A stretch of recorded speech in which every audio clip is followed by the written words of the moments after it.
So one of my major character flaws is I'm an over talker and a mansplainer.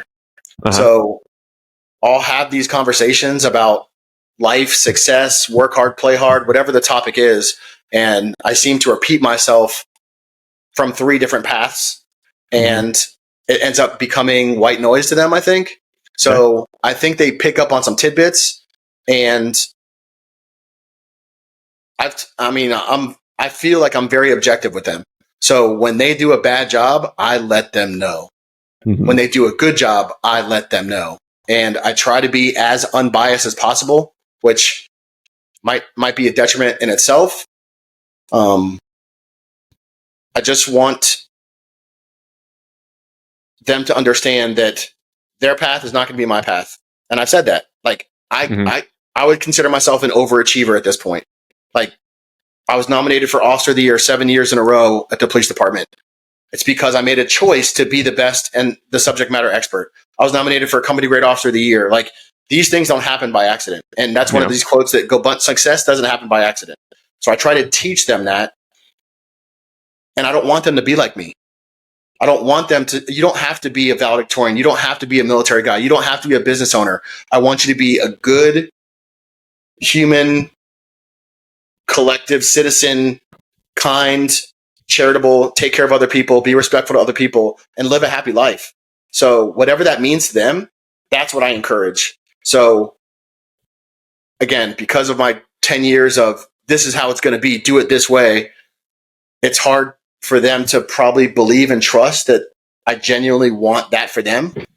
Well, that's why I'm asking, and I'm trying to dig in a little bit as far as like, how vulnerable have you gotten with your kids to let them know why you've done some of the things you've done? Because it wasn't until I really learned some stories about my dad and talked to him on a much deeper level that I realized why he fathered me the way he did.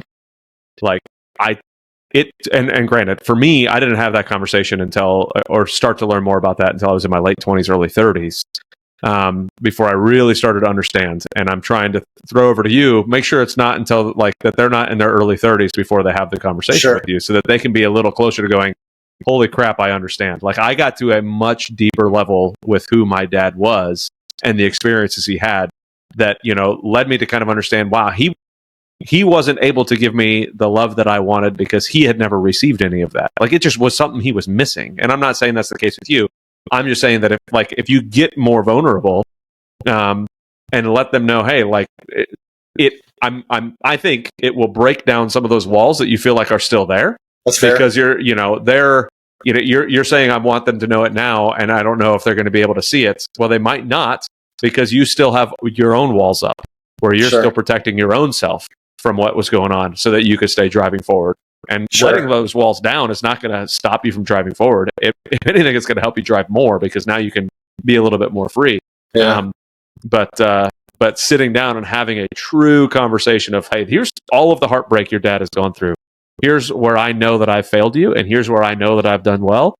I want you guys to know that and be, intimately involved in this conversation so that you guys can be on a different level. I would say that's a fair point. I do still keep some walls up. Yeah.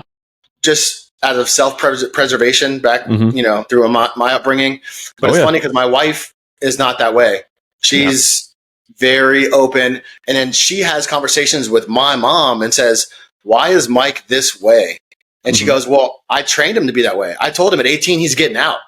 Yeah. And even though I love him more than anything, I knew that success wasn't going to be hanging out in the hometown with your, gangster buddies playing basketball all the time. Like, that's not what success is. So I told him, you're going to go to college. You're going to go figure it out. No one else in the family has ever graduated college. So she's like, you're getting out and you're going to go figure it out. Yeah. And my wife was like, oh, that explains so much, because that's how I treat my kids. I said, and my mom has told me the same quote over and over again. I'm not here to be your friend. I'm here to raise you to be a good human being, a good adult. Yeah.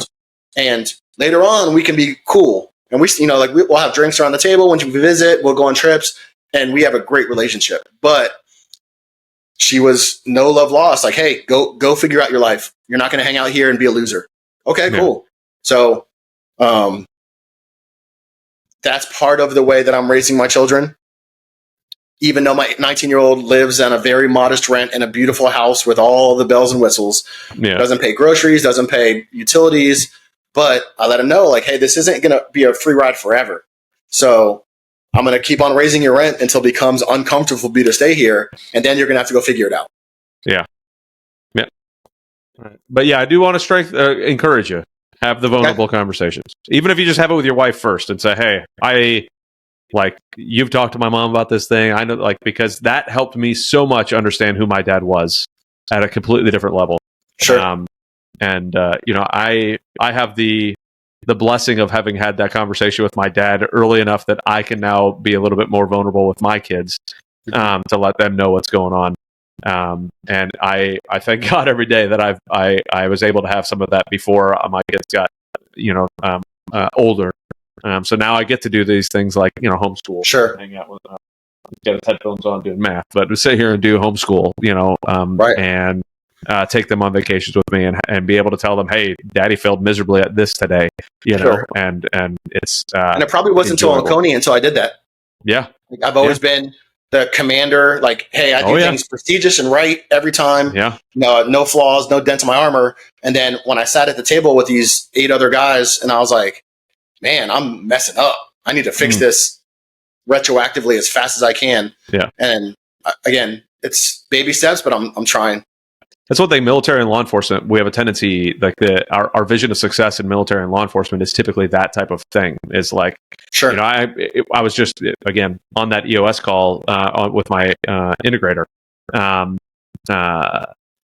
implementer. Sorry, and I was told him, I said, look, I thrive in stressful situations where decisions need to be made immediately, where things are everything's going crazy. Yes. I can get on scene at whatever, whether it was in Afghanistan, whether it's at a crime scene, whether it's wherever, I can get on the scene and know exactly who to plug where, exactly what to do next, make the decision to move on, which is great in those scenarios. But that level of leadership, that style of leadership is not so great in your normal everyday things are smooth and running along. And if that's the only skill I have, and that's what I revert to, boy, that leads to a miserable household. If all I do is, hey, you're doing this, moving on.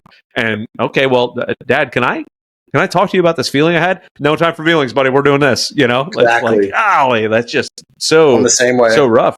And I'm catching myself trying not to do that in for me, on the business side. And I'd love to hear any thoughts you have on this, especially with your new view on things. Is I want to balance between, because I don't want to be so hands off that it's laissez-faire either, where I'm just kind of dude, whatever happens, as far as business goes.